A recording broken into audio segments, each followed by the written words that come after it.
ధన్యవాదాలు బాలిక, నువ్వు రేపటి ఏలిక కావాలి, ఇదే మా కోరిక. ఇప్పుడు మన మధ్య అంజనా పుత్రులు, వారు ట్రెండ్ ఫాలోయర్ కాదు, trend setter, trouble shooter, game changer.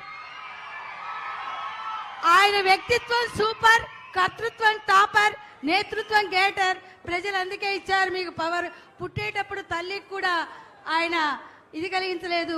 Harihara Veeramallu, మంచితనపు జల్లు, మమతల పొదరిల్లు, మధురిమల నట్టిల్లు, మానవతా హరివిల్లు డిప్యూటీ సీఎం శ్రీ పవన్ కళ్యాణ్ గారిని ప్రసంగించవలసిందిగా ప్రార్థిస్తున్నాను.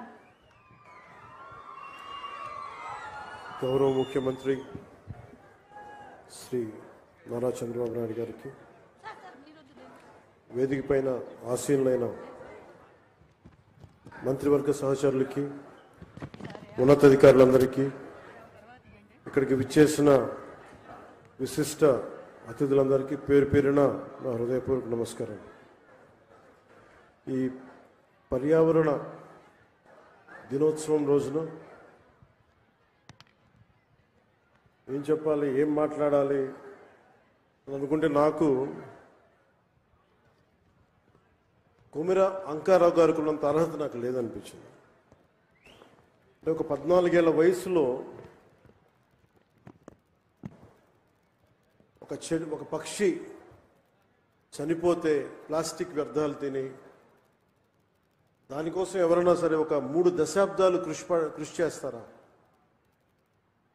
14 ఏళ్ల వయసులో ఎవరైనా ఏం ఆలోచిస్తారు?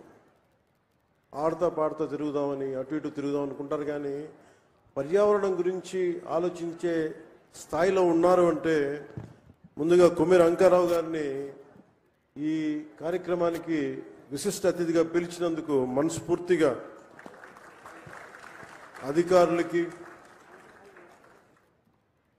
వారిని ఇక్కడ రావడానికి స్ఫూర్తి కలిగజేసిన శ్రీ నారా చంద్రబాబు నాయుడు గారికి మనస్ఫూర్తిగా నా కృతజ్ఞతలు తెలియజేసుకున్నాను.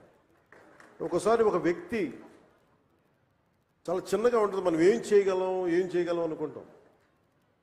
నాకు ఆయన్ని గురించి చదువుతూ ఉంటే ఒక నల్లమల పరిరక్షణ కోసం ఆయన పడ్డ తపన, గత కొన్ని సంవత్సరాలుగా ఆయన కొన్ని దశాబ్దాలు 3 దశాబ్దాలుగా ఆయన చేస్తున్న కృషి చాలా ఇన్స్పిరేషన్ అనిపించింది. ఈ కార్యక్రమానికి దీనికి మాట్లాడాల్సిన మరింత అర్హత, బలమైన అర్హత గౌరవ ముఖ్యమంత్రి నారా చంద్రబాబు నాయుడు గారికి ఉంది. నాకు ఎప్పుడు అర్హత వస్తుందంటే కనీసం నేను 1 కోటి మొక్కలు మన అంకారావు గారి లాగాను, లేదంటే గౌరవ ముఖ్యమంత్రి నారా చంద్రబాబు నాయుడు గారి లాగా ఒక చెట్టు నీరు కార్యక్రమం లాంటివి చేసిన తర్వాత ఒక స్ఫూర్తిదాయకంగా మాట్లాడే హక్కు నాకు వస్తుంది ఖచ్చితంగా.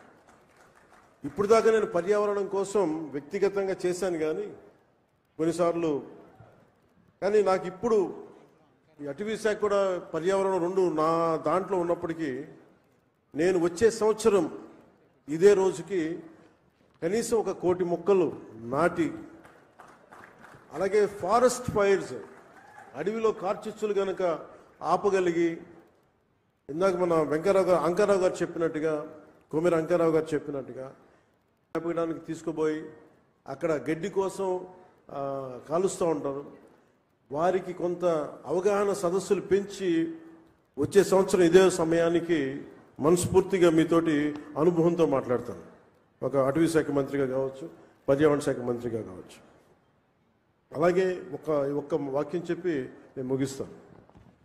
చెట్టు అదేదో మనకు ఒక ఆశయమో దానికి, ఇది చెట్టు మనకు ఆధారం. కేవలం పక్షులకి వీటికే కాదు, ప్రతి ఒక్కరికి చెట్టు లేని జీవితాన్ని ఊహించుకోండి. ఇదివరకు మనం పెరిగేటప్పుడు ఒక 30 సంవత్సరాల క్రితం ఎవరన్నా మా ఇంటికి వెళ్ళాలి అంటే అక్కడ పెద్ద మర్రి చెట్టు ఉంటుంది. ఆ మర్రి చెట్టు నుంచి కుడి చేతిలోకి వెళ్తే ఇది దారి ఉంటుంది. ఎవరిని ఇల్లు ఫ్రెండ్ ఇల్లు తెలియాలంటే ఎలారా మీ ఇంటికి రావడం అంటే మా ఇంటి ముందు గోరింటాకు చెట్టు ఉంటుంది. ఇట్లాంటివన్నీ పోయినాయి. ఇప్పుడు అసలు చెట్టే ఆనవాళ్ళు అయ్యేది. అలాంటి చెట్లని మనం సంరక్షించుకోవడం మానేసాం. కానీ అదృష్టవశాత్తు మనకి ప్రకృతిని పరిరక్షించగలిగే అవగాహన ఉన్న ఒక బలమైన వ్యక్తి మనకు ముఖ్యమంత్రిగా ఉన్నారు మనకి. అందుకు మనం నిజంగా మనం గర్వించాలి.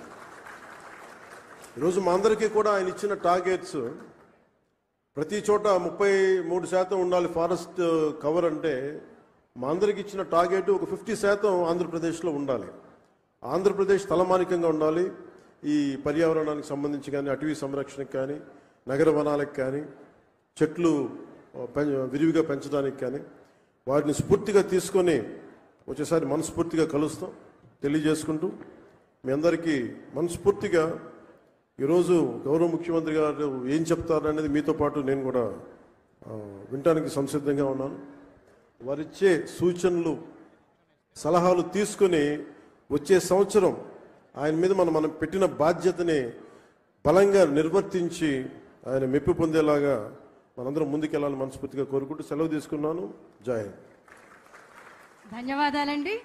ఇప్పుడు మన మధ్య ఒక రాజనీతిజ్ఞులు ఉన్నారు. రాజకీయవేత్త నెక్స్ట్ ఎలక్షన్ గురించి మాట్లాడతారు. రాజనీతిజ్ఞులు నెక్స్ట్ జనరేషన్ గురించి. చంద్రబాబు నాయుడు గారు ఒక vibration, sensation, motivation, dedication, innovation, inspiration ప్రతి జనరేషన్ కి.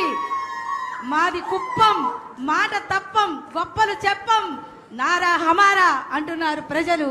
వారిని ప్రసంగించవలసిందిగా కోరుకుంటున్నాను. మానవ